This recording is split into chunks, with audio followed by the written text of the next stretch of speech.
Hi Leute, wir reduzieren heute die Motorleistung einer Harley 883. Das ist ein Euro 4 Modell, deshalb können wir nicht wie bei anderen Modellen einfach den Limiter in den Gasgriff einsetzen, sondern müssen das Ganze ein wenig aufwendiger drosseln. Wie das funktioniert, zeigen wir in diesem Video.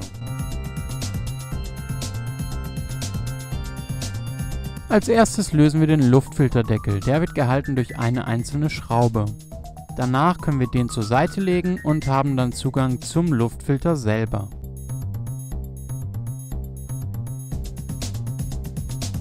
Der Luftfiltereinsatz wird gehalten durch diese drei Schrauben, auch die lösen wir.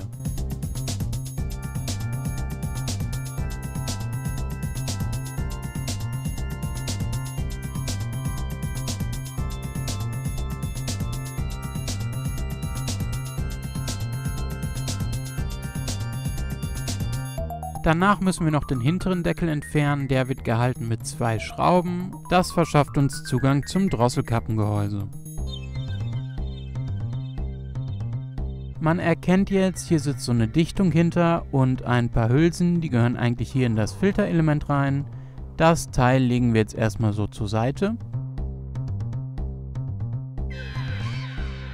Jetzt haben wir wie gesagt Zugang zum hinteren Teil des Luftfilters. Zwei Schrauben sind das, 14er Schlüsselweite und die werden jetzt gelöst.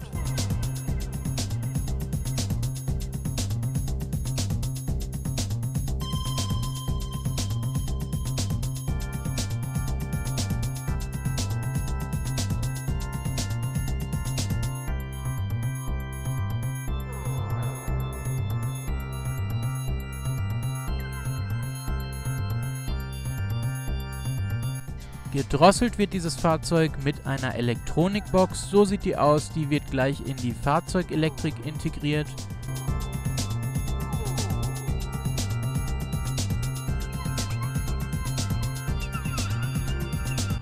Und zusätzlich bauen wir noch diese Stauscheibe ein, die wir entwickelt haben, die optimiert sozusagen die Ansaugluftmenge, so dass diese beiden Teile zusammen die gewünschte Drosselung ergeben.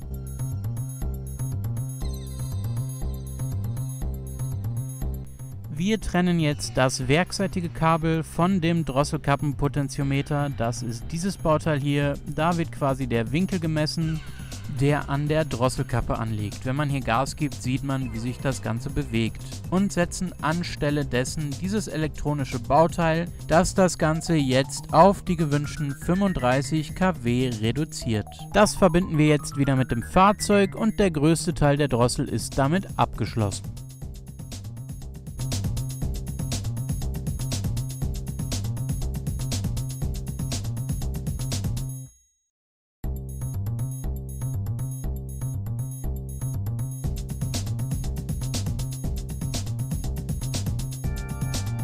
Die eben schon gezeigte Stauscheibe wird jetzt hier so reingelegt. Hier unten sind so Zapfen, so dass das da wunderbar reinpasst. Und das Ganze setzen wir jetzt wieder an. Um die Stauscheibe richtig zu positionieren, setzen wir einmal diese Schrauben an.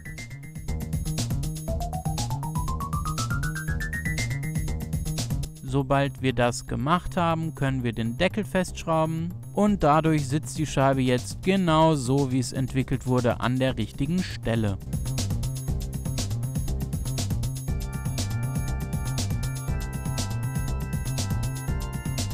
Jetzt wird noch in umgekehrter Reihenfolge der Luftfilter wieder montiert und last but not least der Luftfilterdeckel. Damit ist die Drosselung auf 35 kW vorgenommen. Und zusammen mit diesem Teilegutachten geht es jetzt zum TÜV, zu der DEKRA oder einer anderen Prüforganisation und die technische Änderung kann bescheinigt werden. Wir wünschen allzeit gute Fahrt.